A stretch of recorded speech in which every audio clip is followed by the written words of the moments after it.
Hello, everyone. This is Dr. Shiva Ayyadurai. Today, I'm going to be having a discussion with interviewer Ido Farina out of Greece, who's very interested in my work beyond email and the work we're doing currently with Cytosolve, as well as Systems Health to revolutionize medicine. That's what we're going to start with today. And I'm going to do that interview with Ido Farina, and I hope you enjoy it. I think it'll really give you a understanding from a perspective of truth, freedom, and health, what we're doing to actually deliver solutions to people to advance health.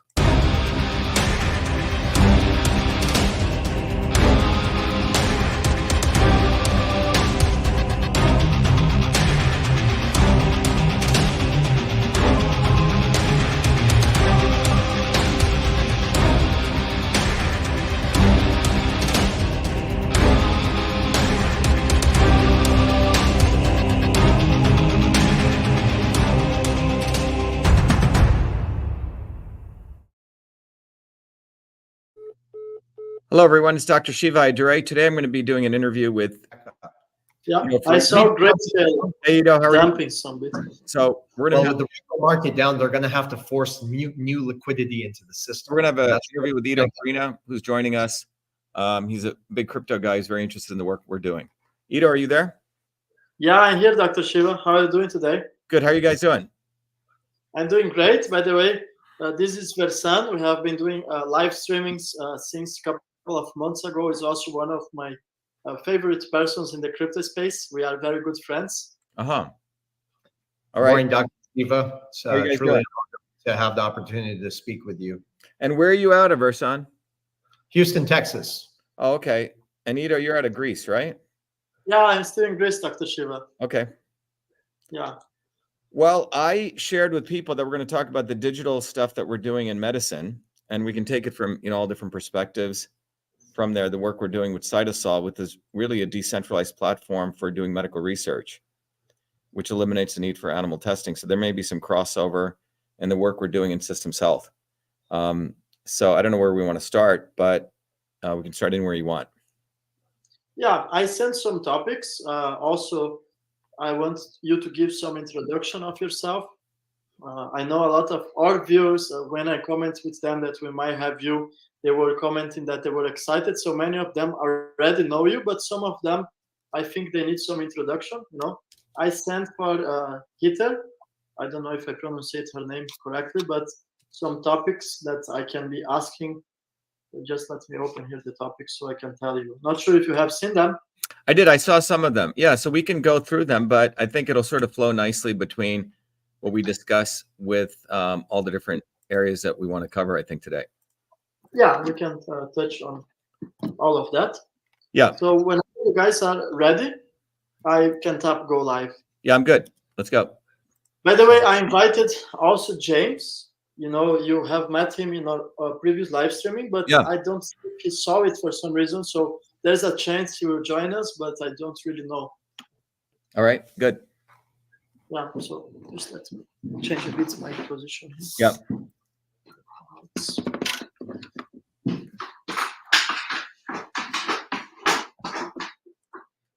Okay. You ready, Versan? Yeah? Yeah. Looking forward to it. It's going to be fun. Thank you again, Dr. Shiva. Very excited. Always to have you. Good to be here. So 3, 2, 1, and I tap go live.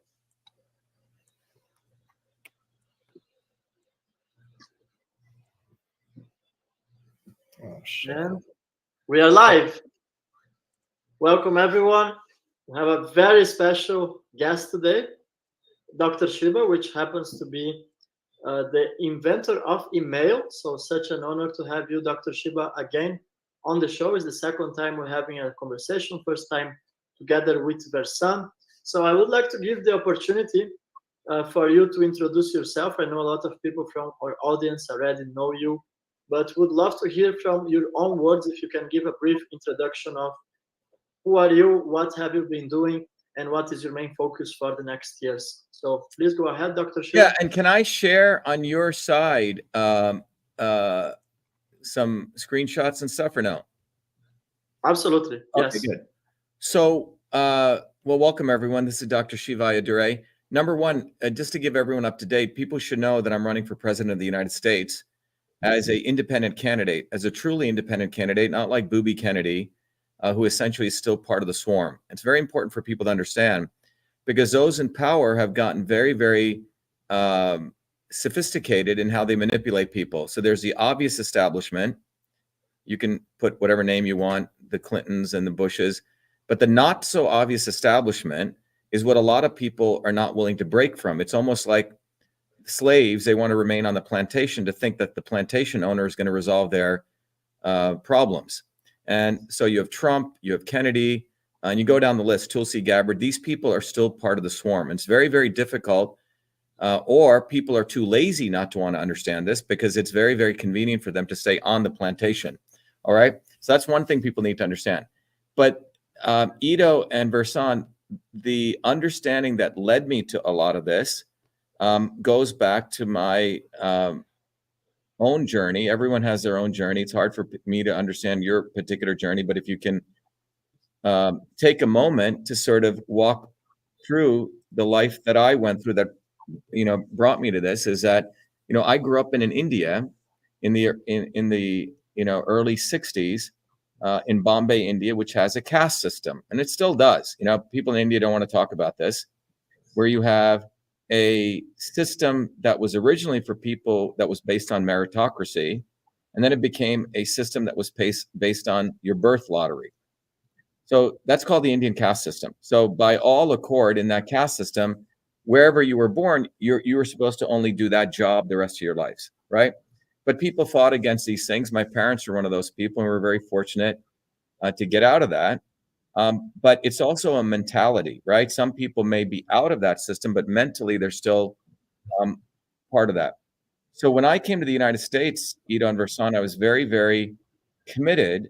And I never forgot my great grandparents who worked very hard, that environment that I came in. I moved to New Jersey in the early 70s, 1970.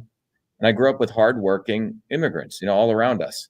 So I had a deep, deep appreciation for hard work. So by the time I was 14, because I was very, enamored with math and science, but also in sports, I got the opportunity to go to what was called New York University in a special program where 40 students out of the entire United States were selected to learn computer science. So you have to understand, this is 19. Let me see. I think I can. I'm going to share couple of screens here. So this is 1970 at that time. And, a computer in those days was a very, very large mainframe. Okay. And, most of your iPhones today have far more computing power. I think I'm sharing that. Yeah. Most of the iPhones today have far more computing power than 10 of 20, 100 of those large mainframes. So if you go to the inventorofemail.com, we've documented all that, but I went through that journey where I learned computer science, 8 different programming languages in a very intensive program. And then after I finished that, I got a full-time job, even though I was in high school, because of my interest in medicine. Because when I grew up in India, not only did I grow up in this caste system, but my grandmother was a traditional healer. A lot of people talk about alternative medicine, but I was deeply interested in how my grandmother, who had very no degrees, was able to apply these ancient systems of Indian ideas and medicine to heal people. So when I started working in that medical school, I thought I'd be able to do medical research, and I did. I did research on understanding why babies were dying in their sleep. But the other thing I ended up doing, if you go to Inventor of Email, it has a whole history. I ended up creating the first email system. A lot of people don't know that you don't need the internet for email. In the early days, email was essentially a interoffice or mail. The interoffice mail system was a inner office application. It was all done by paper, okay? Meaning that people would be in these individual decentralized offices, and the secretary was a actual human being, typically a woman, and she would write these memos. The memo had a particular structure: to, from, subject, CC, right, BCC, and these memos were written on a typewriter put into envelopes, and then put it through these pneumatic tubes. And they were sent all over the office, right? And I was asked to convert the key word there is system. I was asked to convert that entire system to the electronic version. And I wrote that in 50,000 lines of code. Every feature that you see in what we today call email. In fact, not only did I invent that system, but I also named it email, right? Which was a term never used before in the English language. Okay, so I called that system email, created email as we know today with all those features as people know. And so if you go through this is if you go to whoinventedemail.com, it has all of that. But you can see there are these pneumatic tubes, right? So this was the paper-based version of email. Did this in 50,000 lines of code in less than 8 megabytes of memory. Had to write all the memory swapping, but email was basically a decentralized system for office communication. Now, when the internet came in 1993, or the web, email became a consumer application. Okay? And after it became a consumer application, my second foray into email was I was doing my PhD work at MIT, and I was very much into what you would call the field of AI. In those days, we called it cybernetics. And I was developing a whole range of different algorithms and technologies to automatically analyze many different kinds of patterns, faces, ultrasonic signals, handwriting, documents. And in the middle of that, I was asked to help the White House in a contest that they ran to automatically read and route the president's email. They ran a contest. I ended up winning that. Left MIT in the middle of my PhD and started another company called EchoMail. EchoMail has still 3 of the most important patents for automatic analysis of content, figuring it out and responding to it. Very much like ChatGPT, which is actually violating a lot of our patents, okay? So this field of AI, I participated in that, created a very large company called EchoMail. And then in 2003, I headed back to MIT, just randomly wanting to meet with one of my professors about something else. And he said, Shiva, you should come back to MIT. Western medicine is recognizing that they know very little about the human body.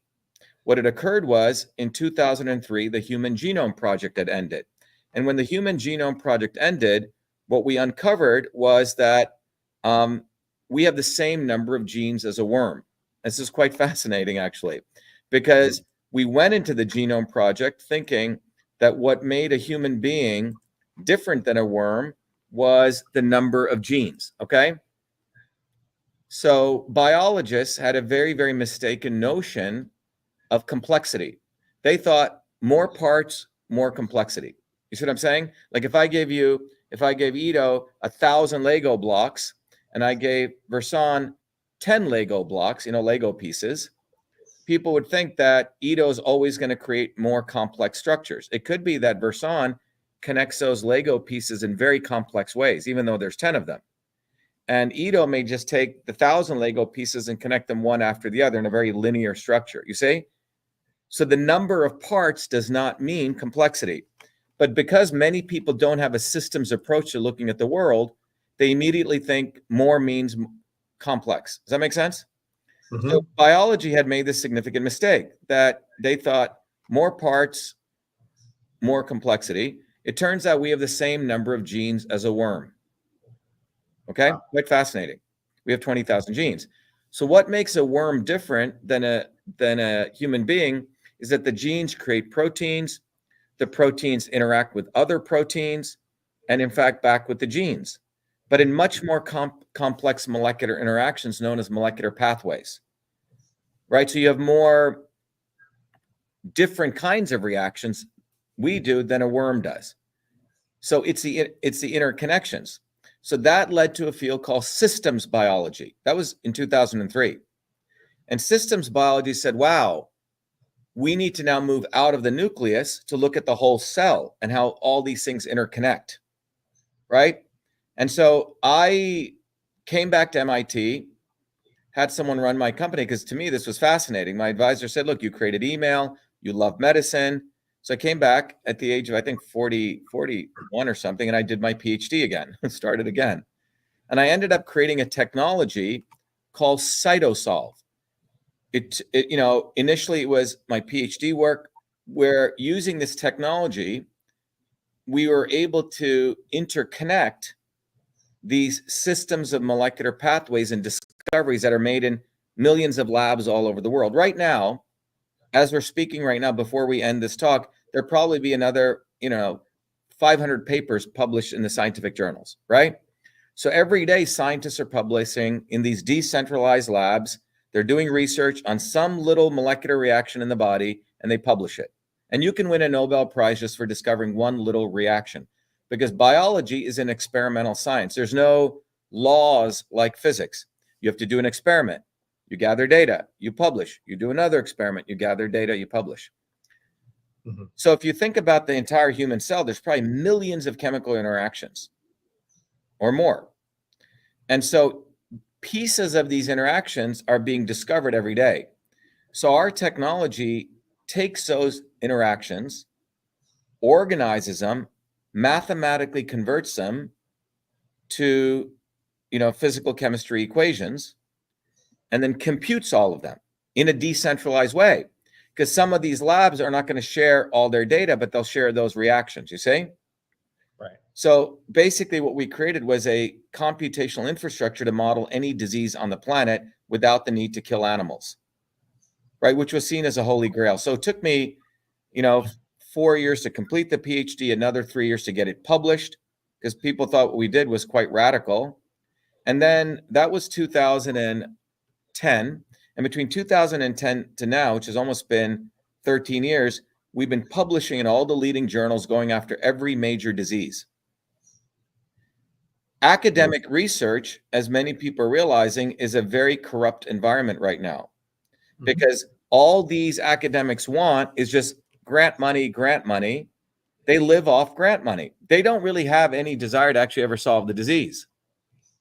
It's a reality. And you find out there's a lot of fraud in science. Just a month ago, 4 researchers at Harvard, at Dana-Farber, were found to absolutely just being fraudulently making up data. Okay. You also saw this about 6 months ago. A professor at the University of Minnesota found out for the last 16 years he'd been photoshopping biological results. And for 16 years, $3.7 billion went thinking that his theory of Alzheimer's was correct. Okay. So the thing is, the priesthood centralizes knowledge. They want to centralize certain narratives of how disease work. Because we take a decentralized approach, we don't care what anyone thinks. We're putting all these pieces together. And so that resulted in this very powerful infrastructure called CytoSolve. And if people are interested, they can go to cytosolve.com to learn more. So what CytoSolve we're doing is, it's literally a 23rd century platform for discovery. We've actually discovered a combination therapy for pancreatic cancer, got it allowed by the FDA, but I'm not really interested in pharma. I'm much more interested in natural compounds. So using CytoSolve, we're going after every major disease and finding combinations of compounds from nature. So, and I can talk more of that. So in many ways, just as email was the electronic version of the interoffice mail system, CytoSolve is the electronic version of the computational cellular system. Okay. And so after I finished my PhD in 2007, because of my love of medicine and also, indigenous systems of medicine, I took 2 years off and I got a Fulbright, which is considered a very, hard scholarship to get, a fellowship. And I went back to India because I wanted to take all my credibility as an MIT scientist to go study these ancient systems of medicine. And what was interesting was, I think did I just share the CytoSolve piece with you guys? I think I did, right? Very briefly, the decentralized. So there you go. Right. Yeah. So in fact, tomorrow we're doing our first CytoSolve symposium. We're going to do them once a month, and we're going to talk about why there's a need to end animal testing, and CytoSolve can do that. Even the FDA and the NIH say that you don't need all this animal testing. In fact, you don't need any of it. Okay. With CytoSolve, we're able to do large scale computations that match what comes out of the labs. All right. And we can talk more about that. But the more interesting thing was after in 2007, let me just bring up something else. After I finished the development of cytosol for my PhD work, I took a little bit time off and I decided to go to, I think I'm sharing this with you. Can you guys see it? Oops, let me see. Not at the moment. Oh, there you There go. we Okay. So this appeared on the front page of MIT. And on the upper portion of the MIT front page, because after I won the Fulbright, they said, armed with MIT 4 degrees, I'm on a new adventure. And this was in 2007, right after I finished my PhD. I went back to India to want to really understand what were these ancient systems of medicine. Right now in the new age world, people talk all sorts of woo-woo stuff. You have a guy with a turban, with a beard, Sadhguru, and they're just bullshitting people because they can't really explain these ancient systems of medicine. So they talk very slowly like this and say quantum healing, this kind of shit, right? So I really wanted to understand what the hell this was. So in the ancient systems of Indian medicine, they use a language to describe the body. Vata, Pitta, Kapha, I'm not going to karma, right? Or Prakriti, the Panchabhutas, right? They have a whole language. But if you ask these guys, what are you talking about? All right, explain to me what fire, earth, metal is. They'll just say, well, it's just they hand wave. So what I uncovered was that these ancient systems of medicine matched 1-to-1 with engineering control systems theory. So in engineering, you learn engineering systems, not systems engineering systems, control systems. And I discovered that the 9 principles of control systems engineering matched 1-to-1 with this language. So I literally, like the Rosetta Stone, I found the missing link. And when I came back in 2009, back from India, I created a course at MIT called Systems Medicine. And it was one of the most well-attended, if not the number one in that year, the most powerful elective, because I was able to bridge engineering system science with yogic science, you see, and actually a foundational way. So we had MDs, PhDs from Harvard, and initially they'd come with arrogance and they said, wow, this guy has actually figured out a complete link, okay, to these ancient systems of medicine. And that ended up becoming a program, let me share that with you, called Systems Health, which literally is now an educational technology that we offer. I think here we go. We launched it before, but it's a way that we're training medical professionals. But you don't have to be a medical professional. If you go to the website, we're offering our next incentive. People really understand what is this ancient systems of medicine. And not only that, with this knowledge, we have a whole workshop schedule and I can talk more about it. So this is our institute where we are fundamentally re-educating anyone in the alternative health field, so they don't bullshit people, right? What is the body from a system standpoint? And this was that paper I wrote in an engineering systems journal, which literally bridges this world of Eastern and Western medicine. So what is Systems Health? As this says right here, let me blow it up here. It's a Systems Health as a breakthrough educational technology that bridges and validates ancient systems of medicine long suppressed by the ignorance, even of these yogis and gurus, professors, medical professionals with engineering systems theory, to provide the missing link in knowledge that every man, woman, and child needs and deserves to know to think, fight, and heal to win back, our physical, economic, and societal health. And this systems knowledge is at the foundations of our global movement for Truth, Freedom, Health. So Truth, Freedom, Health educates people on how to look at the world from a systems approach and those principles. So that's, and then obviously, as many of you know, these principles of our movement is what is the foundation of my run for president, because we believe we live in a very important world right now where the elites have no interest in advancing people's health.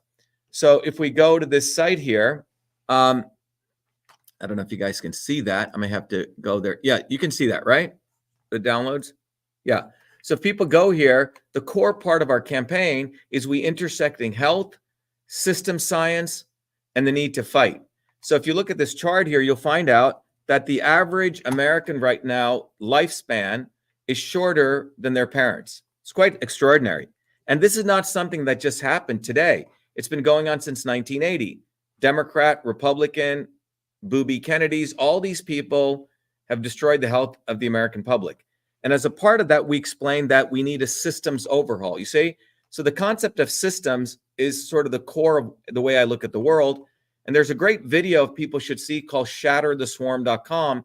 And it really explains, if you want to understand who controls the world. It's 15 minutes. And then, we invite people to come to our town halls. We host every Thursdays, but we do a lot of noble service in really educating people on how to get off the plantation, to put it simply. Okay. So I know that was a little bit of a long background, but in summary, my work involves these areas of health, politics, as well as science. And I can't separate all of them: truth, freedom, health. All right. Oops, did I lose you guys? Oh, I may have. No, I think you guys are there. Hold on, everyone. I think I lost Ido in this. Let me bring him back. 1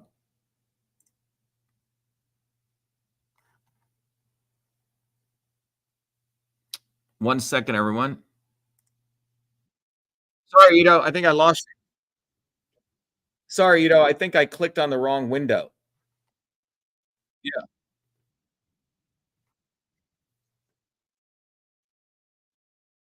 But I think you got it all. What's that?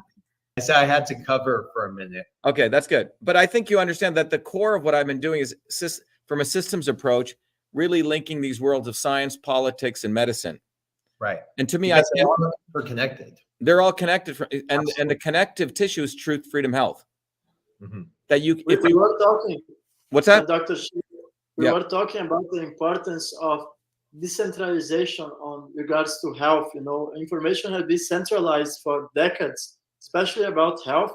And I got to Matthew, and I think 2019 and 2020 really was a way to separate people in a way that really identify who is actually truthful and who is actually part of the system. And I was following you in that journey back in 2020, when everybody was in lockdown, when governments were telling people to stay at home, the mainstream recommendation was stay at home, order fast foods. Nobody was really caring for their health, avoid taking sunlight. Everybody stuck in their homes, which is not great for the mental health perspective. Meanwhile, the health recommendation was like order foods from Uber Eats and eat fast foods and processed foods and wait for the vaccine.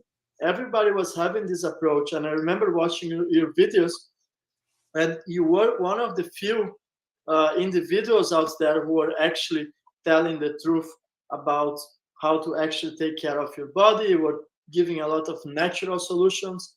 And back then, we were persecuted from doing so. I myself got my X account, my Twitter account was deleted for 8 months. I lost my Facebook account forever. It was never back. And back there, 90% of politicians, 90%, I was being too good. 99% of them were telling the same crap. And even the ones that are supposed to be against the system, like you were mentioning before, Kennedy Jr. is one of them. Yeah, you should call him his actual name. His name is Booby fucking Kennedy.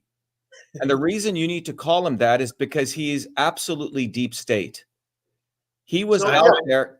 We have to, one of the important things in system science is in system science, you have a control system, which is all about timing. When did you tell the truth? And people don't understand when, the right message for the right person at the right time. Mm-hmm. If you don't say the truth at the right time, you're a complete charlatan, because March 2020 was the right time to speak the truth, not June 2020, right? Not, 2021 to write a book on Fauci, which was stolen from my material. Booby fucking Kennedy is created by the deep state. His entire family is deep state. Yep. And they are created to institutionalize this manipulation of people. So right when people know what the truth is, they start talking the truth, not when it mattered, because in March of 2020, he put out a tweet promoting lockdowns, saying this will help CO2 and that'll help stop the spread of COVID. And that tweet is what everyone should watch. And then he claims he's for medical freedom. And when I expose Kennedy, all these influencers who claim their medical freedom, even now, like that dude doofus Del Bigtree, who built their careers, they were all supporting Kennedy. So we have to understand that you can judge the truth of the person, and you have to hold them to the fire on this, and you have to criticize them and expose them for who they are. Kennedy is a charlatan. He steals our material. He is created by the deep state to make sure people never get off the plantation. Yeah. Right? Tulsi Gabbard, Donald Trump. And this dynamic, you can understand very clearly if you take a systems approach. If you're not, you're going to become a lazy dumb fuck, thinking that Trump is your savior. I mean, isn't it fascinating? Trump is a master of theater. He's never really worked a day in his life. Every business he's done has failed. He's a fake businessman on the phone, right? Well, so people need to understand the nature of these people. They come from the swarm. They come from the centralization of power. They're anointed by those central powers on what publicity they get. They have nothing to do with the lives of everyday people. Yeah, Dr. Shiva, if I may, real quick, guys. Sorry, go ahead. Well, I was trying. Can you guys hear me? You can hear me fine. Yeah. Excellent. So I always emphasize that, true change isn't going to come from government, military action, Kennedy, Trump, anybody. You have to save your own ass in this environment. We all need to work as a collective mind, because there's going to be a time where we're going to have to face all of this together. And if we're going to see any real change, and that's why they're trying so hard to keep us divided. It's really obvious at this point. Also, if I may make another statement, first of all, I didn't get to tell you this. It's truly an honor to actually speak with you. Heard so many wonderful things about you, your accomplishments. In fact, I've taken my own personal time to dig into what you've done. And I got to say, your track record is incredible. You got your education from MIT. You've got 4 degrees under your belt, if I'm not mistaken. But the real aspect of what you do that caught my attention and really gave me an insight of who you are, what you do, is your activism against the experimental drugs during the height of the pandemic in 2021. And that's something I can actually relate to with you, because, I'm sure you were attacked because of your research and whatnot. But I too have personally experienced a very similar situation on my YouTube channel covering the death sticks in 2021. I had to actually delete 21 videos to avoid permanent account termination, simply for exercising my free speech, expressing my opinions, the research that was out there. And all that what we're talking about is now widely recognized as factual. And I just find it so weird. Well, here's the thing, man. I did a video on vitamin D3, which got 100 million views, based on pure, molecular biochemistry. And you can see them out there. We did like 50 videos on this. What's fascinating is I know we saved a couple 100 million people's lives, because we get lots of people writing to me, people from all over the world. I was going to take the jab. I took your vitamin D, quercetin, zinc, etc. The important thing to understand is that the collusion that has been created between academia, government, right, big pharma, and most importantly, the big scientific journals. There's this 4-part interaction that's occurred. So if you look at an academic, and this system must be understood. If you get your PhD, you get your PhD, either one of you, right? You have 2 paths. One is you go be an entrepreneur, or you get into academia. Now, in order to get into academia, you have to ultimately get what's called tenure, okay? If you want to survive long term. Tenure is where you have to publish a bunch of research, and that research has to be recognized in a particular field by all of your peers, okay? So if Ido, let's say you're in the field of, I don't know, let's say physics, and let's say, let's say you're also in the field of physics, okay? Both of you, right? And let's say Ido is the leading physicist in the world in the area of, let's say, let's take a topic like nuclear physics, okay?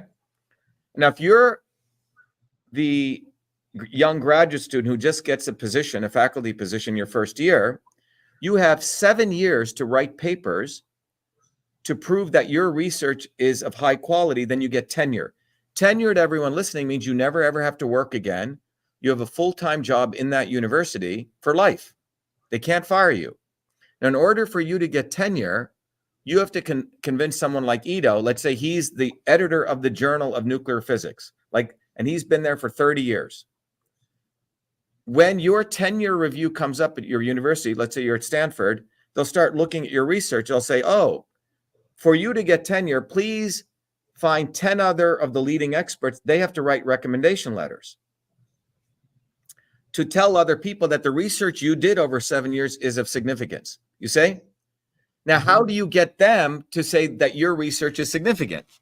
You better suck up to Ido, right? You better say you bow down to Ido. And suppose you're doing research that's truly innovative, that exposes that all of Ido's stuff is garbage. Do you think you're going to get tenure? No way. Because Ido he's also the editor of the major journal, let's say, which publishes the nuclear physics articles. He's also the head of the department, let's say at Stanford. And guess what? Ido may also be on the review board over the government for NIH funding or NSF funding. So when you're applying for grants, he's one of the influencers there. And he may also be on the scientific advisory board of, let's say, Pfizer. So one guy is in 3 different positions: a governmental position, a university position, a publication. And this is a reality. And a lot of people don't know this. Mm-hmm.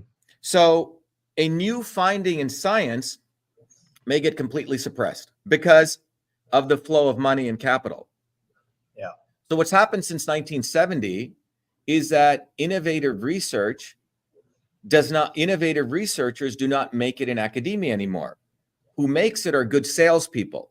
So if you can bullshit your way and you can get government funding and you know how to kiss ass, you will be very successful. Einstein did not publish one paper peer-reviewed.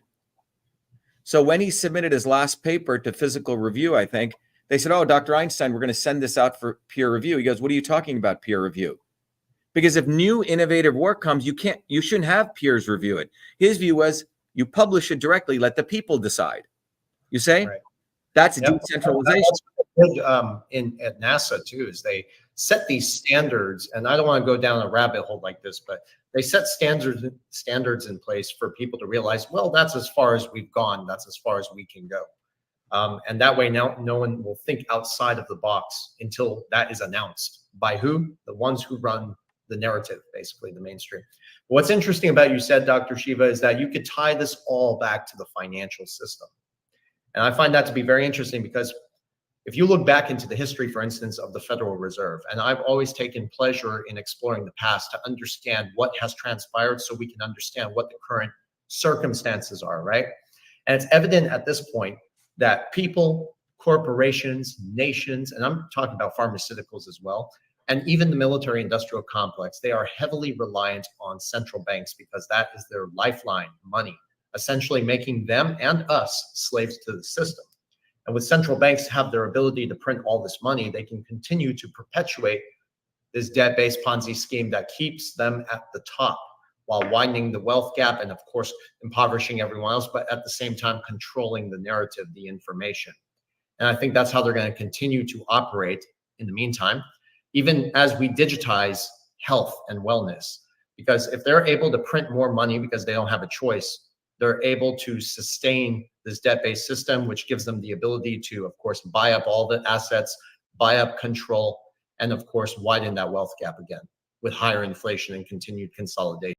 So the way I see this, how it's going to play out eventually is, and I hate to say it like this, but it always seems to repeat itself. And they're going to eventually put the poor in a very dire situation where they're going to be unable to compete and even stay afloat because they're burdened with the cheap money that's being printed and the high interest rates, while the top 1%, and that's what we're really talking about here, is going to benefit from all the cheap loans and the lower interest rates. So it's clear that they have, and it's not just finance, but it's everything else around it. They have a very well-defined recipe to keep people dumb, to keep people poor.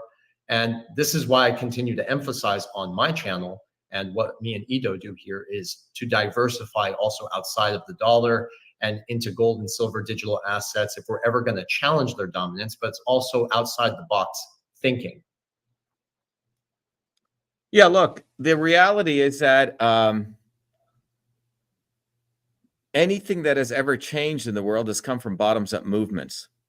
This is something, so I have, you know, a little bit of refinement on what you said. People think that technology is going to solve problems. I don't care what technology it is, right? You know, publishing, the internet, blockchain, you know, linked list, whatever, you can put whatever it is. Ultimately, what we realize, whenever a new technology comes, the elites are very, very quick to, over time, control that technology because they control centralized infrastructures. So, I mean, ultimately, I'm communicating with you right now because of 4 major companies who own the actual pipes. Sure. Vodafone, AT&T, right? And during the Arab Spring, if you remember about 10, 15 years ago, when the students, young people in Egypt started protesting and against a filthy dictator by the name of Mubarak, right? Initially, they let the students protest. Millions came out and they were communicating on Facebook and right? Yeah. Now that was fine. They're fine when students protest because students don't have economic power. However, when the labor movement came out, when workers in Egypt started saying, we're going to join the students, literally within 24 hours, Mubarak made a phone call, one phone call to Vodafone, and they shut down everything. Yep. Okay. That's true. So we need to recognize that the swarm and the elites, when push comes to shove, they will consolidate power as never before. The only way out of this, and this is, as a technologist, I can tell you, ultimately, the dispersion of technology will only come if working people seize the means of production. And this may sound quote unquote communist or Marxist-Leninist, and I don't really care because it has nothing to do with that. The concept of seizing the means of production, which means the actual base infrastructure by working people, is the only way out of this. Now, in order to do that, it's not going to happen through terrorism. It's not going to happen through just guns. It's going to actually happen through people raising their consciousness. Agreed. To understand that one person understanding the systems of interconnections, the linkage between science, the linkage between fighting for freedom, and the linkage between your personal health have got to come together. And that can only happen with a systems level understanding. So this is why the movement that we've created, Truth, Freedom, Health, fundamentally goes at that very core root cause. We're not here to say that there's a technology solution to this. To the extent that technology can help, it is directly, intimately linked to our ability to disperse that technology. And you can look at the history of technology, for example, right? When the printing press came, people said, wow, this is great. I can publish books. I can do this, right? And then eventually 4 major publishing companies consolidated power. In 1993, when the web came, I wrote a book called Arts and the Internet, because I do a lot of work with art and, in addition to science. And this was about like, hey, all you artists can go direct, right? Everyone will build their own website. It'll be decentralized. We'll have small ISPs. But within about 7 years, what ended up happening was you had Facebook, Google, 3 or 4 major companies, and everyone started building their web presence on there. So you again had consolidation. And you can see it right now, even with Bitcoin, with Larry Fink and BlackRock and everyone getting involved, right? So it is. So people always seem to think there's a way that you can tame imperialism. There's some shortcut to it. There is no shortcut. We have to seize the means of production, and in order to get to that point, it requires enough people to want to build mass movements that are driven by a very, very theoretical understanding of systems thinking. Well, collective consciousness, that's what we need. Well, systems consciousness. So collective consciousness has been used for a long time, and it can become, it's collective action, which comes from a consciousness of recognizing why you need to act collectively. That's right. So consciousness needs to come first. Marx called it class consciousness, but the problem was when Marx was writing a lot of his material, he didn't have an understanding of where technology would go, you see? Mm-hmm. But he did have a very good retrospective view of the notion of production systems and how that affects consciousness. So he nailed that as well. But right. And well, it's fascinating that you say that, because you're absolutely right, by the way. But all that collective consciousness will translate into collective action, like you said. But what really frustrates me today for instance, the crypto space, right? Many people think this technology can really solve all the problems. And I agree, it can solve a lot of the problems, right? But not all of them. Because in the crypto space now, many people are unaware of the true nature of the beast system, what we're talking about here. And I focus on finance. So personally, I know how the SWIFT system works. And that beast system I'm referring to is the SWIFT system, because it serves as a monetary arm for the deep state to expand their reach worldwide. Hence, they have connection to over 12,000 banks all over the world. And SWIFT, many people don't know this, it's actually operated by a very few Swiss bankers and royal bloodlines. And those are the same people. Many people don't know this institution. It's a secret organization tied to those bloodlines. It's called Octagon. So you can go check that out, maybe on Rumble or somewhere else. But people forget that blockchain was really designed to free us and circumvent all these sinister institutions like SWIFT that seek to really control us, you know? And people in the crypto space, they're just very blindly follow those that seek to enslave us without even realizing the technologies that are being put into place, and where this could actually have a chance, give them the chance to attain maximum control. And that's the hard truth of it. In my opinion, many people still don't understand what's transitioning in the blockchain space with cryptocurrency, if you will. First of all, Jay, it's so good to see you, man. Good to see you guys as well. I don't want to interrupt. Just keep going. Anytime you and my brother Edo Farina actually on, I love to be on. And I would love to just be in Dr. Shiva's shadow. That's how much I love and admire that guy. So it's always an honor being here. Yeah, we just did a workshop here. We are training. So what we do is our movement, Truth, Freedom, Health, 500 million people know about it. A lot of people came to know about it during the 2020. The level of shadow banning that scumbags like Elon Musk and Zuckerberg do, who are the not so obvious establishment, people need to understand this, because today they put the establishment, we should never underestimate them. And this is what people do.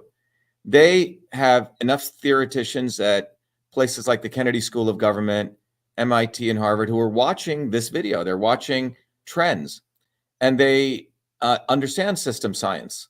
So they know, okay, people have exposed, the work we did in 2020, exposing the backdoor portal to Twitter, right? All of this stuff. We're going to also say, oh yeah, the backdoor portal to Twitter exists. Oh my God, is this awful? Tucker Carlson does that, right? All these guys do that. They're making money off that. They're getting very, very sophisticated, but they didn't do shit in 2020. So they embrace the manipulation they do, and then they take it one step further, so that now they have people in digital cages. They control, through predictive analytics, your reach, right? So they have created a doctrine that says free speech does not equal free reach, which is not what the founders of the United States wanted. The Postal Service, for example, which was created, was so free speech could equal free reach. So without free reach, there is no free speech.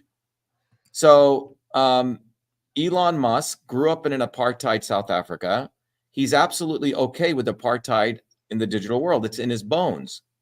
And we have to recognize that there's some fundamental issues when you take from a systems approach. These people have a set of ethos and values where they will tell you to your face what they're going to do to you. Maybe a little bit delayed in time. They will actually talk about how they oppress you and make them sound like they're the heroes who are exposing the oppression, right? But they do not want people to build movements. vibrant, dynamic, militant movements, bottoms up. When I mean militant, I mean where people recognize that they need to call people Zionist cocksuckers, where they need to call fucker Carlson. They need to say we need to get off the plantation. These three slogans that I just shared with you are very, very powerful slogans that, you know, typically an MIT PhD should not be calling someone a Zionist cocksucker. But this is typically what they want to do to control language. And what we are teaching people is that you must use these slogans. You must call fucker Carlson, because he's created by the deep state to manipulate you back into the swarm. And we must show ultimately massive disrespect for these people, because that's how they keep people manipulated to speak in a diplomatic way, you see? And so when you talk about the financial system, right? The ultimate thing that is not talked about is that all of this exists because of the F-16s and, you know, massive amounts of military equipment. The dollar is backed by just, you know, massive military hardware and by the existence of Zionism. And this has to be understood. And if we're discussing the financial system, you have to discuss the political system and the politics. You have to discuss that. I mean, just look at what happened to Trump. Supposedly poor old Trump got $150 million, $450 million damages suit, right? But within 2 weeks, he's going to make $6 billion off Truth Social. The timing of that is not coincidental. Agreed. You see what I'm saying? So we have to have a discussion of what is Zionism as a part of this discourse. And I don't mean Judaism, Zionism, which believes a small set of people have the right to manipulate the vast majority of humanity. Brahmanism in India is like that. Nazism is like that. These political ideologies justifying a small have the right to control the many is the framework of Zionism. Yeah. So we have to discuss this in the context of discussing crypto and financial. You have to have a holistic view of this. Right. Why is Larry Fink now into Bitcoin? Right? Yeah, that's a surface conversation. You're absolutely right. You know, it's going to get to a point though where we do need a new system. And you're right about talking about all this stuff, Zionism. Normally, guys, I would talk about this off camera personally, but I'm happy to do it on camera. And I have many perspectives on all this stuff and information too from the people I know insiders, I would say. But what I told some of my friends is that, you know how many people will use the argument saying, well, look, Trump's bringing down the deep state, right? Let me explain something.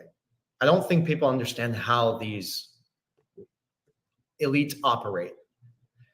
They will bring down their own people if it means exposing themselves in order to build this new system for where all the crimes are kind of already out there. They will take down their own players if it means convincing the masses who are finding out about this stuff that this is the way we need to go. And there you go. That's your false messiah. But at the same time, when you even look, I talked to Francis Hunt yesterday. It was a very great conversation. I'm going to put this out there in 2 days. But he made it very clear. And, you know, what he was saying, I totally agreed with him. I just don't share these perspectives publicly with everybody. But whether you're going left or right, you have to understand that these people sell their opinion and voice to the highest bidder. That's how it works. That's how it's always worked for a very long time. So you know, it's really crazy. And what I emphasize on my channel is wealth preservation. How can people protect themselves? And I keep telling people to buy food, buy water, precious metals, position yourself inside and outside of the new system. But when I say outside the new system, I'm talking about physical assets. That way you can dictate how far you can move. Digital money, it's happening, but it's very scary too. That is where they can tokenize everything, hence the World Economic Forum saying, own nothing and be happy. And what they're doing in the financial system is making it so hard for the average person to hold on to his home or her home and his car and her car, so you could sell it to those who are trying to buy it all. And that's what they do with this printing money, debt-based Ponzi scheme. So it's very interesting how these are all interconnected, including what's happening in the health sector. Well, look, I think we should have a lot of these discussions openly. There's no fear, because what they do now, in a very precise way, we have to go to the root of power. The root of power you need to understand is they too are a swarm. They also understand the principles of decentralization. People seem to unfortunately think that those in power do not understand principles of decentralization. They also do. And so people will mistakenly say, oh, it's this group or it's this reptile race or whatever. This is just nonsense. The swarm is highly decentralized. You saw Ivanka Trump go hang out with the Ambanis in India, okay? The Ambanis in the middle of Bombay, where there's slums everywhere, have built $1 billion skyscraper, okay, which is their home. So we need to understand the swarm is highly, highly decentralized. And they have their own internal differences, but together they move as one. And I think when it comes to Trump, you need to understand he is not some martyr, even a fake martyr. He is completely part of the swarm. One needs to go look at his history. When he went bankrupt in the late 90s with investing in Atlantic City, I mean, what idiot put $675 million in Atlantic City at a 14% interest rate? That's what he did, okay? He loses Very smart. right? 14% interest rate, okay? And the person who came to save him was Wilbur Ross, who became his head of commerce. Well, he was doing all the debt financing for the Rothschilds. The point is that they knew in Trump they had someone who was a good con man. And you can read their writings. They talk about this. He was able to manipulate people with Worldwide Wrestling Federation, right? And so they put him on a trajectory to become president. This is all well organized. This is not something random. Years in advance. Oh yeah, big time. They did book deals. They got him Ari Emanuel to be his agent. They got him The Apprentice show. And then, it's not coincident. It's not just random that he wins in 2016. They needed a white guy to manipulate all the working class many of them who had voted for Obama. So they had Obama as a Manchurian candidate. Then they needed Trump. Then they put back in Biden, and they'll probably put back in Trump because of whatever deals the swarm has struck with him. Well, it goes back to Project Looking Glass. If you really want to, well, it's not any one project. The central philosophy people need to understand is that the swarm is decentralized. They understand that the goal is maximization of power, profit, and control, and they'll use this project or that project or this entity or another. But the presidential elections are really more of a pageant, a beauty pageant, to see who can basically defraud through, who can con people the best, and that's who they'll back. That's what it's fundamentally about. But we need to really have this expansive, principled view that it's not, the swarm too is decentralized. And without that view, if we put it in one locale, we're going to always make mistakes. We won't build a movement because we'll think, oh, I'm going to hedge my bets over here. They're highly, highly decentralized. They know exactly what they're doing. So, I'll tell you a real secret is that they're building a two-tier financial system. I've said this a few times on my show, but with this digitization of money, there's a two-tier financial system. They're going to have money for the masses, and they're going to have their own money backed by real tangible assets. And this is why we emphasize a lot of people to make some investments into these protocols that are outside the central bank purview. So, well, the elites have always had a two-tier system. Yeah. Right. It's always one step forward, two steps back for themselves in everything. One set of rules for them and another set of rules for us. We go out and collect signatures to get on the ballot, for example. Here's a two-tier system. The Republicans and Democrats don't even have to collect signatures. I don't even see them out there. I'm convinced they have a boiler room where they're writing signatures on a pager. When we go out to collect signatures, and we have everyday working people go out, an electrician who goes out to collect signature in Kentucky, he gets thrown in jail for collecting signatures, strip searched. True story. A 74-year-old woman in Florida goes to collect signatures in front of a Publix. She gets surrounded by 7 male cops. Then they have a woman cop basically attack her. So I want you guys to recognize that we're on the front lines fighting for something very, very specific, the right of independent people to rise up, bottoms up. Yeah. All right. So what you will recognize is these stores So by the United States laws, I don't know if you're familiar with, when you want to get on the ballot, you have to get so many signatures on a petition. In Utah, it's around 1,000 signatures. California, it's 300,000 signatures. So how do you as an independent candidate get those signatures? Well, you have to mobilize volunteers. Booby Kennedy doesn't do that. He goes to the Zionist PACs and he asks them for 20 million bucks, and then he goes hire signature vendors. This is not bottoms up. So we actually, in Utah and Idaho, in the middle of all the snow and sleet, our volunteers collected enough signatures to get on the ballot. He went and negotiated in the back room to try to get an extension. He can't even collect 1,000 signatures. Now it gets very interesting.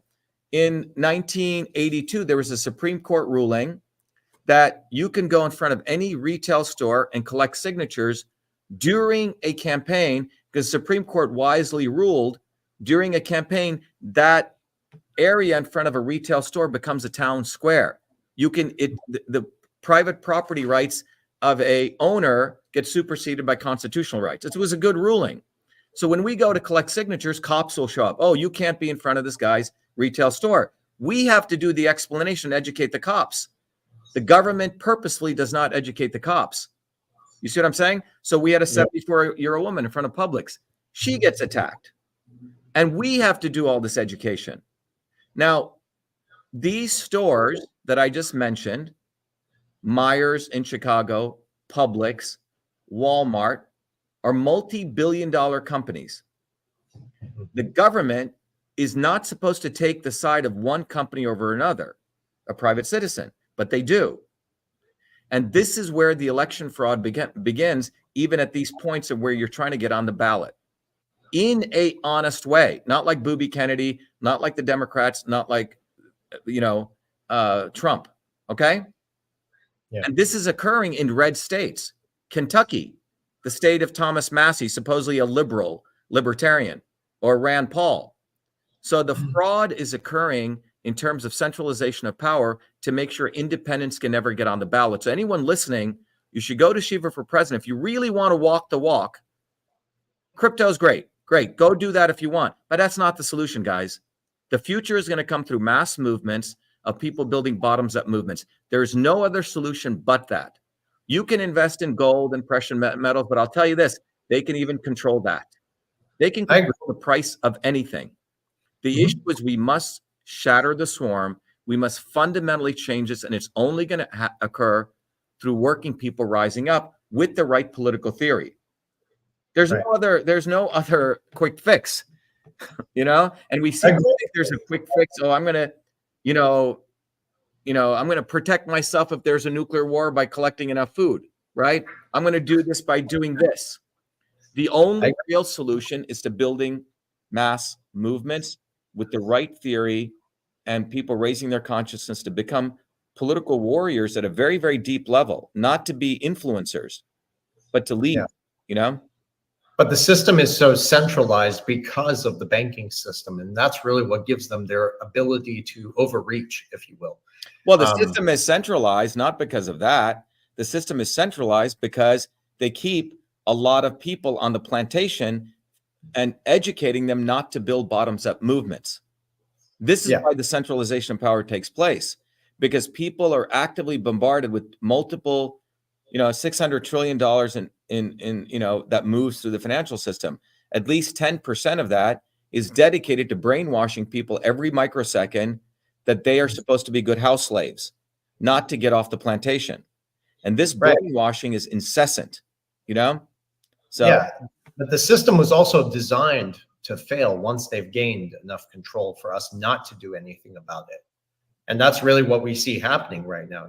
We're talking about waking up the masses who've been indoctrinated for 70, 80 plus years, longer than that, at the last second, because it's coming to a point where the average person can't tolerate the economic strain any longer. And when you really begin to hit people's wallets, historically, that is really when you're going to start to see people wake up, mass movements, mass action. If you No, it's not true. I disagree with you there. Absolutely. This is a wrong theory. Let me tell you why. And please listen to this. Sure. So people sit on the sidelines and they say, speaking to this guy, what's his name? Kim.com, right? And Kim's like, oh, when the shit hits a fan, then people rise up. It has never occurred like that. In fact, if you wait that long, there will be fascism. The reality is that you have to actually consciously build a movement. The iPhone didn't just come out one day because someone said, oh my God, they're shutting down the phone system. We need this. No. And you have to take building a movement as consciously and as practically as what it takes to build a bridge or build a microphone or build anything. You have to have the physics, and it has to be done in a very methodical way, and you have to play the long game. Whenever there has been devastation, it's not like people rise up. So this was a theory in the 1917 that people used to, prior to 1917, people used to have this idea, oh, when oppression happens, when the shit hits the fan, then the masses will rise up. It's actually oppression oppresses. So it's not a good theory. What needs to happen is, this is when people need to study history, understand systems thinking, and you have to actually build a movement bottoms up. It's absolutely not true that I agree with you entirely, but the thing is, people can't even think about building a movement because they're too burdened with debt. That's not true. That's not true. That's not true. That's not true. No. And first of all, let's talk about what it takes to build a movement. Okay. And the work of Price Pritchett, a great organizational theorist, of 70 years. If you look at any society, you will always have three groups of people. You want to say go left, there'll be one set of people always want to go right. You say the absolute truth, the sun rises from the east, they'll say, no, the sun rises from the west. Those are called resistors. And Pritchett found this in every culture, Aboriginal culture, Papua New Guinea culture, corporate organizations. There's always around 30% of people who will never do anything because they just want to sit on their fat ass and not do anything. Okay. That's everybody. Well, no, that's around 30%. 50%. These are called resistors. If you ever start up a company or you work with people, you'll find, oh, let's go do this innovative. We need to do this marketing. Oh, well, everything's good the way it is. Okay. 30%. The other 50%, what Pritchett found, were people who watch which way the wind blows. They're fence sitters. They're not vocal. They want to be popular, but they don't want to say anything. 20% of people are the change agents.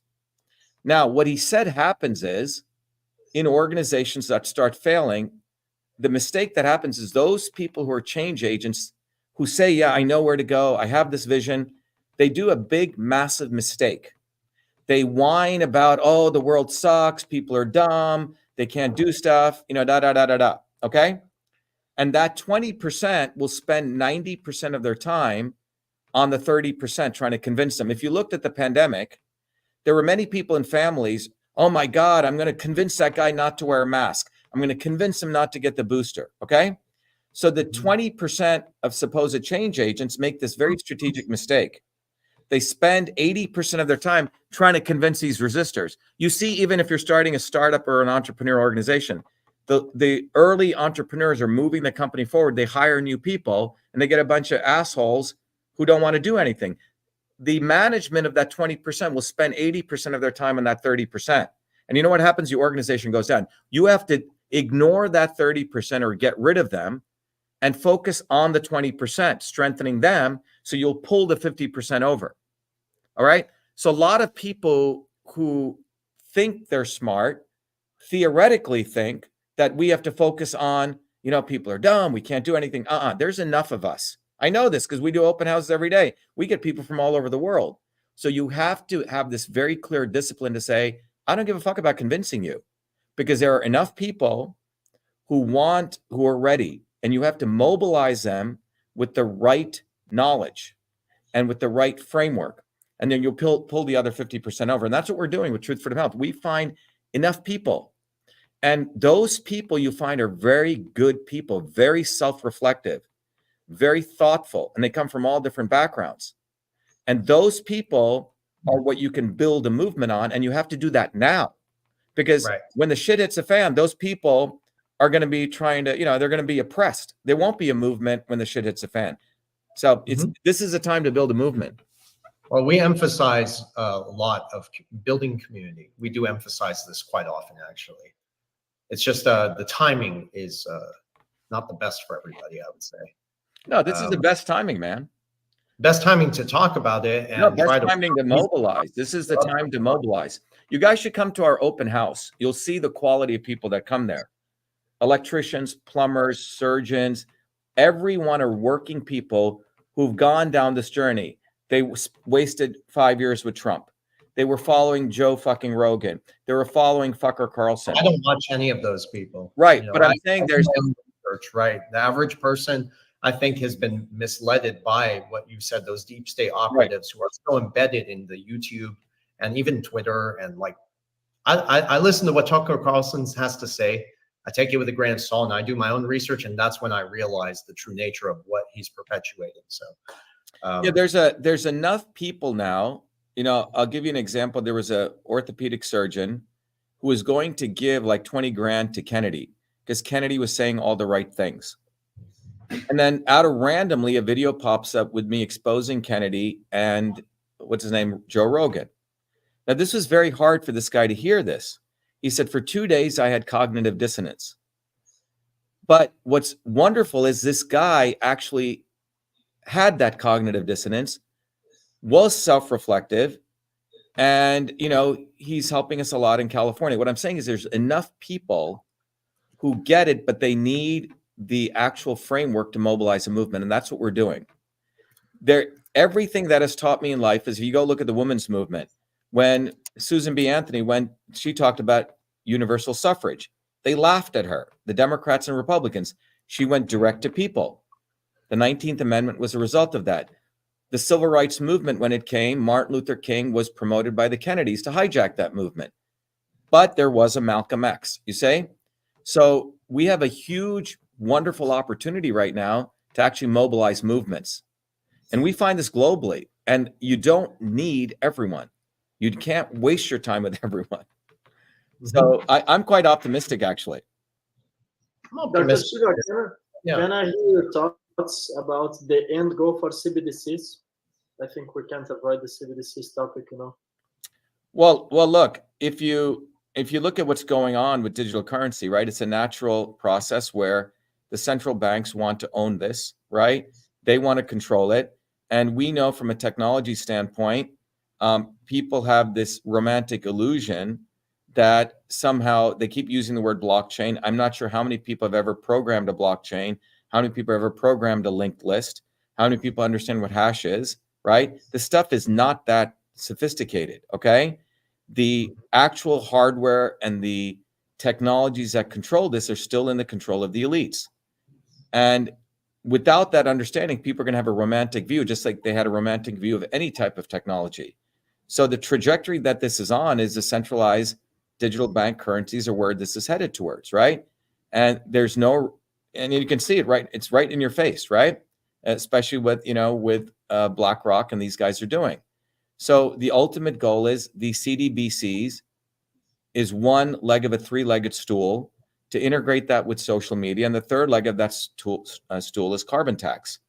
So once you have those three legs of the stool in a complete framework, which is already there, most of it, the infrastructure is already there. You literally have a digital cage for controlling every man, woman, and child.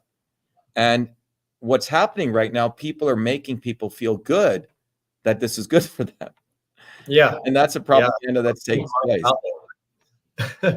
It's actually funny because interestingly, I say this, the system is failing just as SWIFT and those, you know, banking institutions are getting ready to roll out the CBDs to coincide with the crisis. So the timing also, like you said earlier, it's not an accident. All the timing is, it's just so orchestrated carefully. These people plan in advance, but the implementation of a CBDC, in my opinion, digital slave system under the guise of a level playing field. And that's how they're going to sell this to the masses. And that's how they've been selling it. But the real intent of it was really to consolidate control of the people and leave people with fewer or limited options to escape that new system.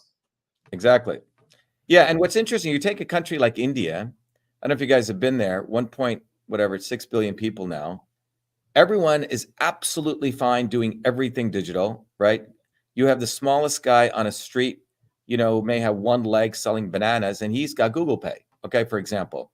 So the embedding into people's minds that digital models are correct, right? India, quote unquote, stopped the black market in India. So, but what it was massive consolidation of and India has a ID system where everyone's ID'd and tagged and bagged, right, in the country.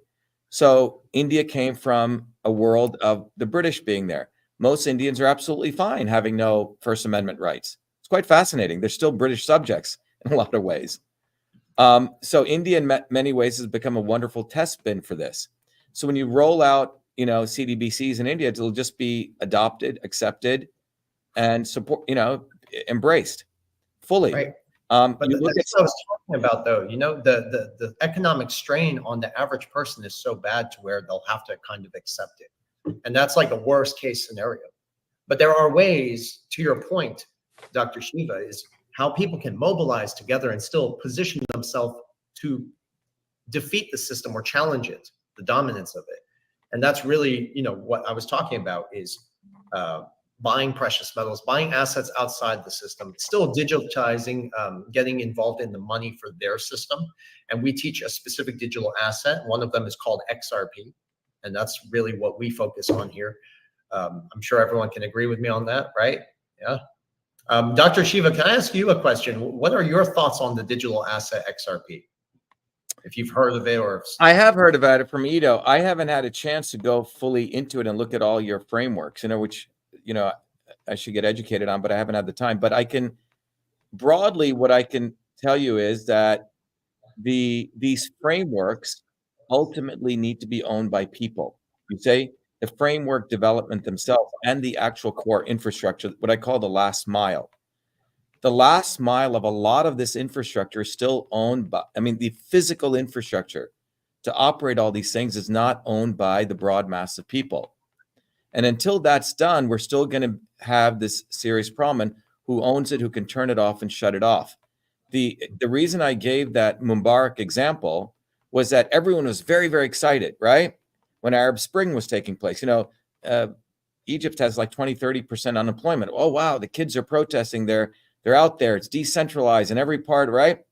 And then ultimately, one phone call to Vodafone, boom, it's shut off. Done. So, these infrastructures, we have our own data center here. We run all of our stuff, but ultimately, I'm relying on Verizon, right? The last mile here, they own. They can cut me off right now, and we're gone, right? So who owns these core infrastructures? And that's what I'm motivating you guys to start thinking about, the fundamental physical infrastructures. Who owns the actual brick and mortar of these infrastructures? Because ultimately, the atoms still are owned by a finite set of people. And how do we overcome that? And that discussion has to be as a part of this larger digital discussion, because the two waves of the internet, first was the digital wave where everyone thought the internet was going to be self-service. The second wave became full service, right? The human beings.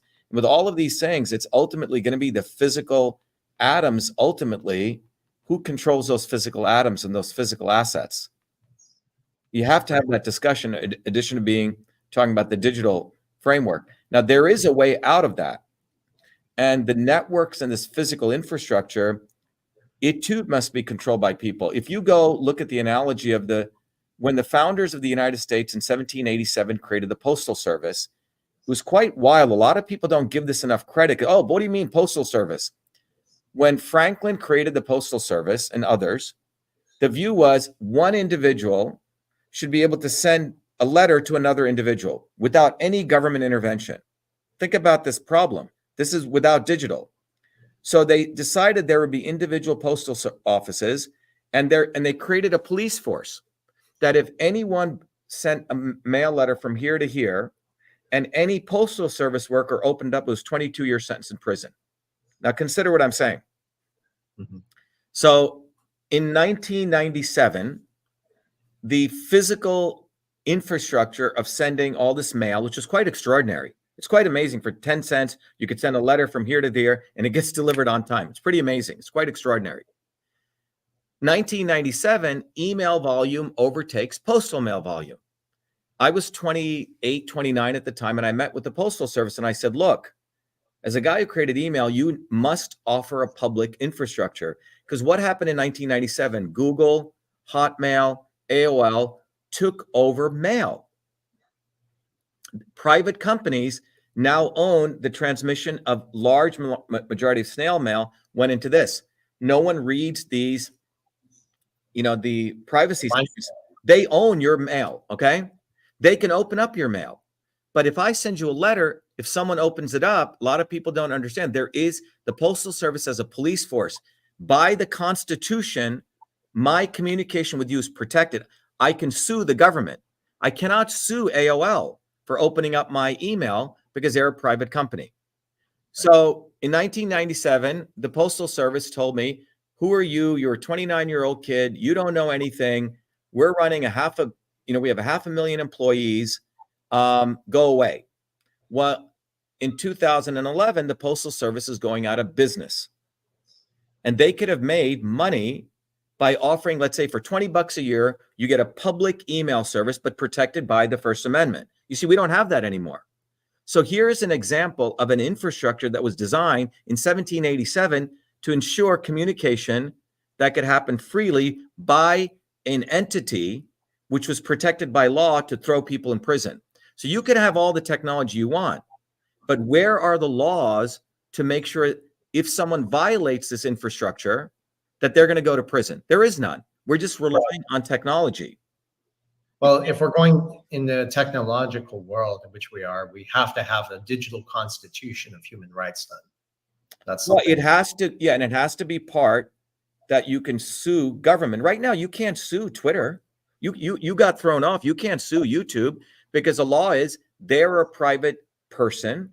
They have the right to have First Amendment rights. Now, in my case, when the government contacted Twitter to throw me off, that's why I was the first one to expose that we had rights. So sometimes it is good that government, we the people, own certain public infrastructure because then we know who to go after. So it's more, you're referring to common law, essentially. That's what common law is. Well, yeah, it's common law, but I'm saying that the founders of the United States were quite extraordinary people. They didn't have digital infrastructure. They already had figured this out, that you needed to have free speech equals free reach.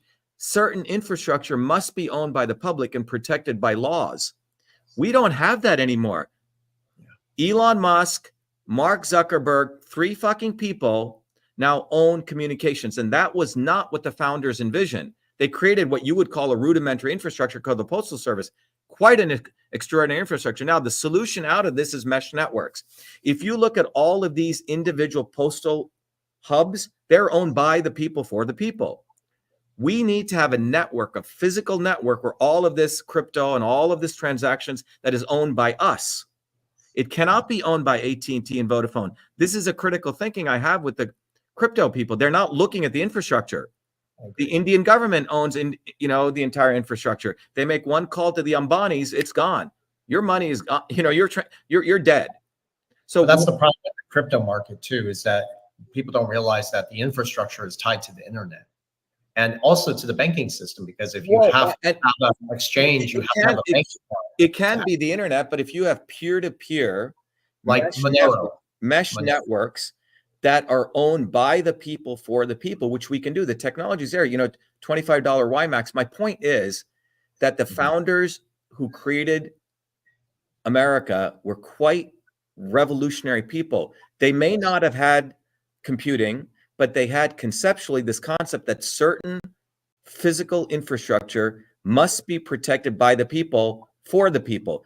Encryption is not going to solve it, because I do encryption tomorrow. There's going to be quantum computing, which will break your encryption. Mossad will have something better than the CIA. It keeps going on and on and on. You have to have the ability to throw people in jail and criminalize this stuff by the people. And until that's done, all of this is vaporware, in my view. And that, we just keep going in circles. Yep, exactly. So someone says mesh networks. So mesh networks. So if you take every postal office location, you could put up, let's say, a quote unquote antenna. You could put one up on your house. All of us could. And now we have a network that competes directly with all the public networks. Every communication I send is done by us. We are the network. And until that happens, until we have capabilities to do that, we're all beholden to them. The computing infrastructure, the physical network infrastructure, etc. All of us can be turned off tomorrow by 4 guys. One phone call, and we're all dead. You know, they can, fine, we have free speech on YouTube, but you can be knocked off right now from your home where every of your communications coming off your router gets blocked. And that's it. Doesn't matter. Everything's done. Off your iPhone, etc. You're not going to be able to transact any crypto off this. Doesn't matter how many coins you have on this. You're not going to be able to use it anywhere. I agree with you entirely. Well, Dr. Shiva, personally, you guys are more than welcome to continue this, but I have another call in like 10 minutes. So I just want to say it's been an incredible, engaging conversation. I've learned so much from you, and I'm going to do more research. And I would love to get your information through Ido, if that's okay. Yeah. Let's connect. You're in Texas.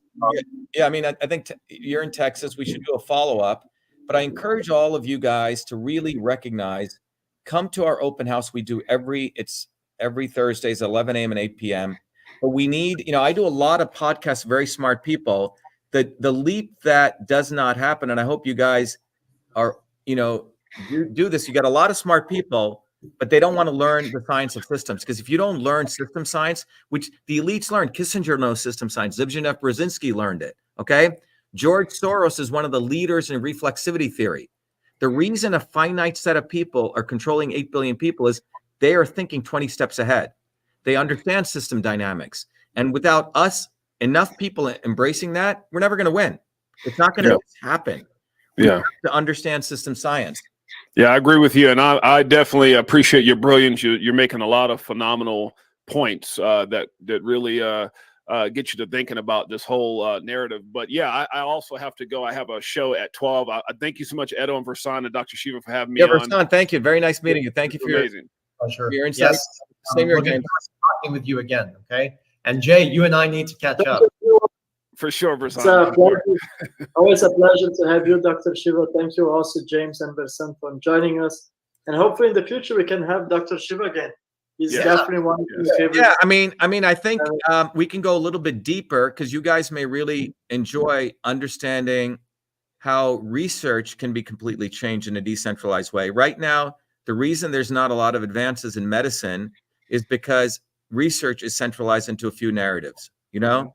So there's a whole different way to do that.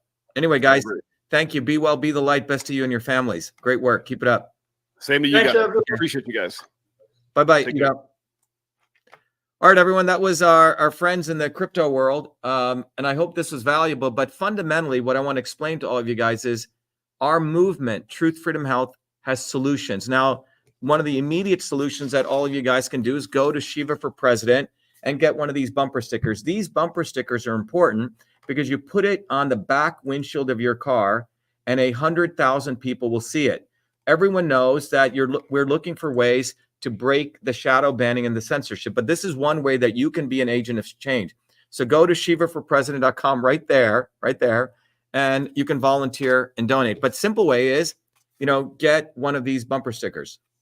The second way, as I was discussing with our friends here, is everyone needs to recognize that we need to build a bottoms-up movement. And that bottoms-up movement is only going to come if people recognize that we need to take a systems approach to understand the world. Now, this is not intuitive knowledge. It's not something that you're taught in school. So I've had to organize this curricula so people can actually understand this. So I'm going to play this video and then I'll come back. But we have to build a bottoms-up movement. And that bottoms-up movement can only come if people understand the science of systems and you get educated on this. So let me play this and I'll come right back. We have allowed our country to be taken over from within.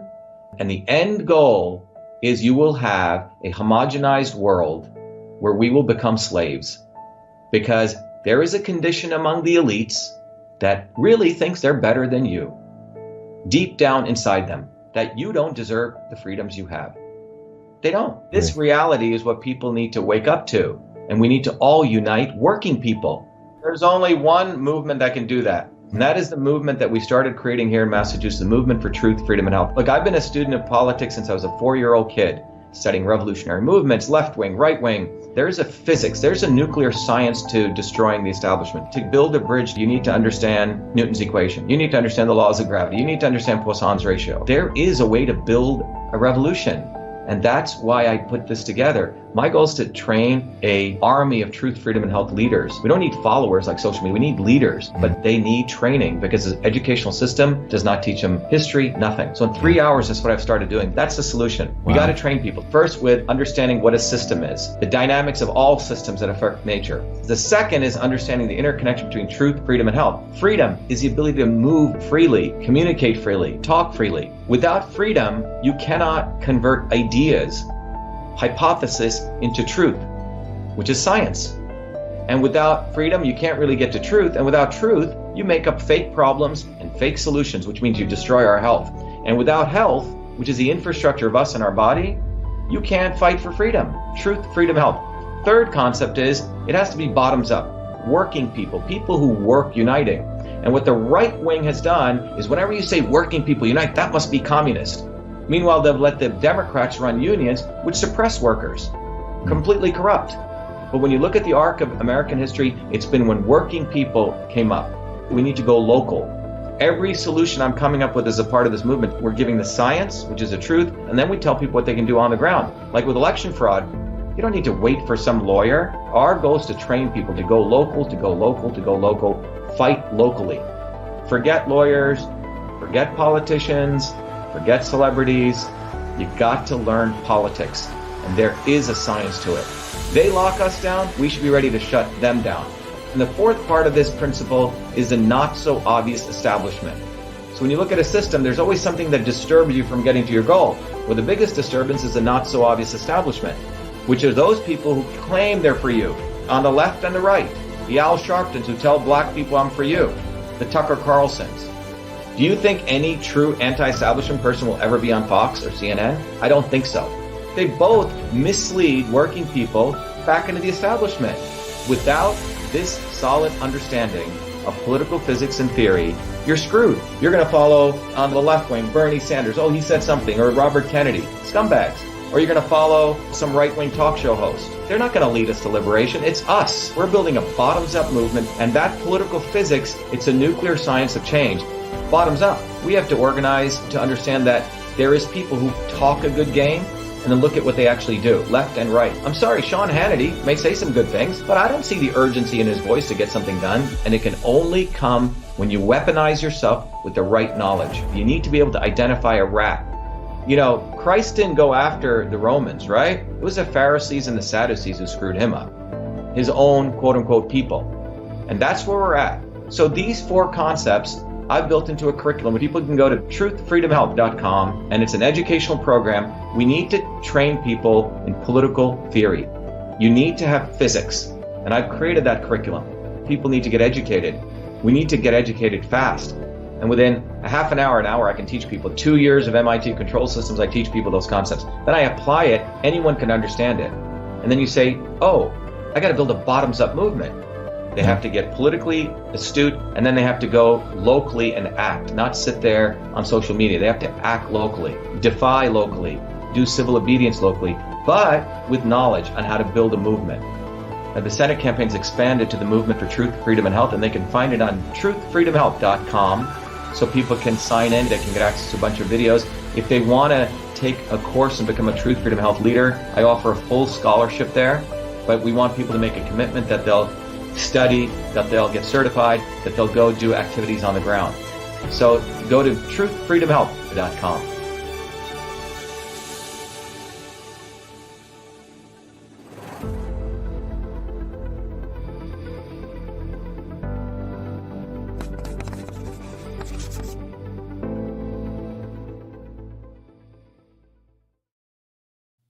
So the real issue here is there's not going to be any significant change in your life, my life, anyone's life, unless you actually understand the physics and you get organized. Those who fail to plan to fail, right? So in the discussion I just had, one of the guys was, mistakenly thinking, he's a smart guy, but he's mistakenly thinking that when things get bad, suddenly things will change. It's not true. You actually have to build a movement. Like you have to build anything you want in life. You have to set goals and you have to work at it. Things don't just happen because something happens. Something happens and something will happen in the direction that something wants to happen, not because things spontaneously occur. This is a very, very mistaken view that the establishment wants you to have, and people just have these theoretical ideas. So this is why, you want to get involved. If you're serious, we've created this institute, Truth, Freedom, Health Institute, where you can learn, you can be a leader, you can be part of this. We've made it very, very accessible to people. But as we grow, we're recognizing that we're going to get a little more particular on who really is serious about wanting to build a movement. Right now, we made it open to everyone. So understand that each one of you has an extraordinary opportunity to expand your knowledge.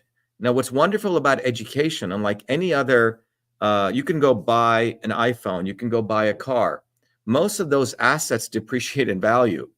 But education is something that actually helps you appreciate in value, right? There's a reason people go get engineering degrees. There's a reason people go be plumbers or electricians, because that knowledge stays with you and you can grow wealth.